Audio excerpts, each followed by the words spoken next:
Hello students, I hope you will be all right. Okay, myself Deepshika from Mother Academy and class 8th, chapter number 1st, crop production and management. बेटा ये मैं आपको पहले lecture में बता चुकी हूँ, ठीक है। आपको ये एग्रीकल्चर प्रैक्टिसेस भी पढ़ लिया आप लोगों ने आई थिंक यहाँ तक पढ़ लिया दैट ऑफ वीट, क्रॉप के बारे में भी आप लोगों ने पढ़ लिया, ठीक है। तो आज हम पढ़ेंगे you already know. Okay, let's start. You already know that crops are of different type like cereals, vegetables and fruit. आप अच्छी तरह से जानते हैं कि जो क्रॉप्स होती हैं वो डिफरेंट टाइप्स की होती हैं, जैसे कुछ अनाजों की होती हैं, कुछ सब्जियों की होती हैं और कुछ फ्रूट्स की होती हैं। These can be classified on the basis of the season in which they grow. इनको हम कैसे क्लासीफाई कर सकते हैं, किस बेस पे कर सकते हैं? हम इनको सीज़न के बेस पे क्लासीफाई कर सकते हैं कि कौन से सीज़न में कौन सी जो क्रॉप है वो क्या की जाती है, ग्रो की जाती है। India is a vast country, जो इंडिया है वो बहुत बड़ा देश है। The climatic conditions like temperature, humidity and rainfall vary from one region to another.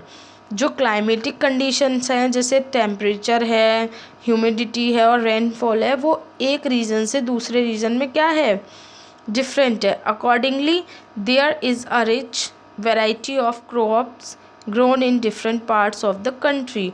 और क्या है, यहाँ पर बहुत वैरायटी है क्रॉप्स की जो कि डिफरेंट पार्ट में, यानी देश के अलग अलग जगह पे अलग अलग फसल उगाई जाती है। ऐसा तो नहीं होता कि पूरे देश में एक ही फसल उगाई जाती है एक ही सीज़न में, नहीं बेटा।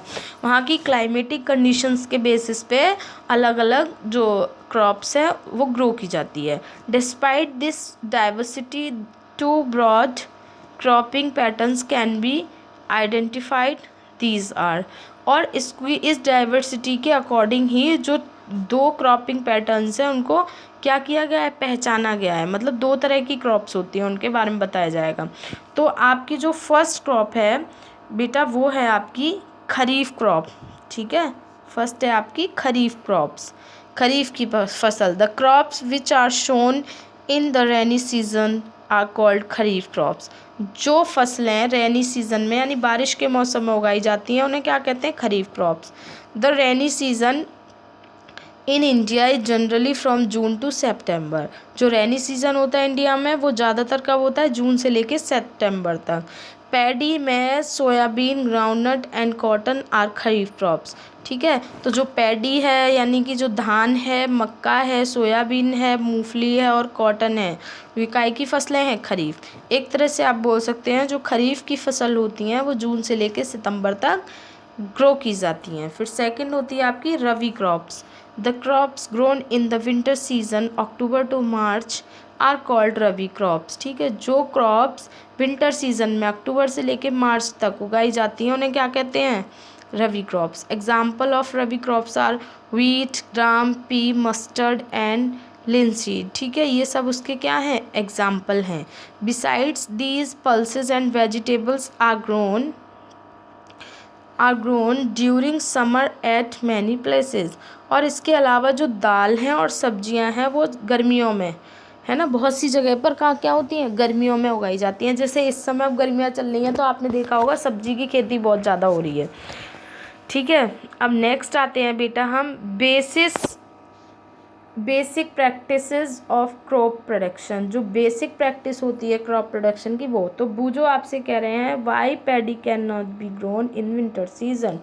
जो पैडी की फसल होती है यानी जो धान की फसल होती है वो विंटर सीजन में क्यों नहीं होती, सर्दियों में क्यों नहीं होती, इसका आंसर बेटा आप खुद देंगे, ठीक है। सेकंड पहेली आपसे कह रही है paddy requires a lot of water therefore it is grown only in the rainy season. अच्छा, बूझो के क्वेश्चन का आंसर पहेली ने दे दिया है कि जो पैडी की फसल होती है, धान की फसल होती है, उसको बहुत ज़्यादा पानी की ज़रूरत होती है, इसीलिए ये केवल कब उगाई जाती है, बारिश के मौसम में, क्योंकि बारिश के मौसम में बारिश से पानी मिलता रहता है, ठीक है। तो cultivation of crops involves several activities undertaken by farmers over a period of time, ठीक है। जो क्रॉप्स का उगाना है उसमें बहुत सारी एक्टिविटीज़ होती हैं, शामिल होती हैं, है ना। क्या होता है उसमें, क्या क्या फार्मर के द्वारा बहुत सारी एक्टिविटीज़ की जाती हैं क्रॉप के कल्टीवेशन में और एक टाइम के अंदर। जैसे एक फसल है, आप लोगों ने देखा होगा जनरली कि जैसे गेहूं की फसल है, ऐसा तो नहीं है गेहूं डाल दी और उग के आ गए, नहीं, पहले उसको खेत को जोतना पड़ता है, फिर बोने पड़ते हैं गेहूं, फिर उनको पानी लगाना पड़ता है, बहुत सारी प्रोसेस करनी पड़ती हैं। फिर लास्ट में आके जैसे अब गेहूं बड़े हो गए हैं तो कट रहे हैं, ठीक है, तो बहुत सारी चीज़ें जो करनी पड़ती हैं उस कल्टीवेशन ऑफ क्रॉप्स में करनी पड़ती हैं। You may find that these activities are similar to those carried out by a gardener और even by you when you grow ornamental plants in your house. और आप क्या देखोगे कि ये जो एक्टिविटीज़ होती हैं ना, ये कुछ कुछ ऐसी होती हैं जो एक माली के द्वारा की जाती है। जैसे माली अपने पेड़ पौधों की देखभाल करता है, ऐसी क्या करते हैं किसान भी क्या करते हैं, अपनी फसल की बहुत ज़्यादा अच्छे से उसी तरह से देखभाल करते हैं जैसे एक गार्डनर करता है। जहाँ तक कि हम लोग भी जब अपने घर में कोई प्लांट उगाते हैं तो हम भी उसकी कैसे केयर करते हैं, बहुत केयरफुली केयर करते हैं ना। इसी तरह से जो फार्मर्स होते हैं वो अपनी फसल की भी केयर करते हैं। दीज एक्टिविटीज़ और task are referred to as agricultural practices which are listed below. और इन सब में क्या होता है, ये जो एक्टिविटीज़ होती हैं, ठीक है, ये किसके द्वारा होती है, एग्रीकल्चर प्रैक्टिसेस होती हैं, ठीक है, जिनके बारे में आपको नीचे बताया जा रहा है।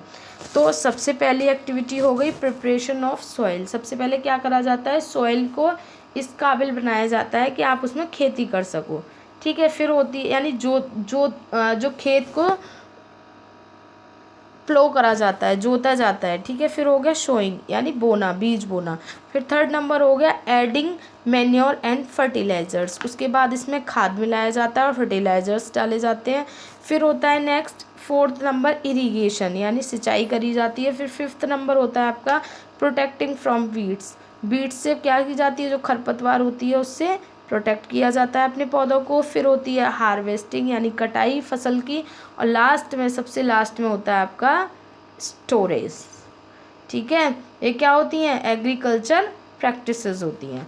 आज के लिए इतना ही बेटा, आप इसको ही प्रिपेयर कीजिए पहले और उसके बाद हम नेक्स्ट लेक्चर में पढ़ेंगे। Have a nice day.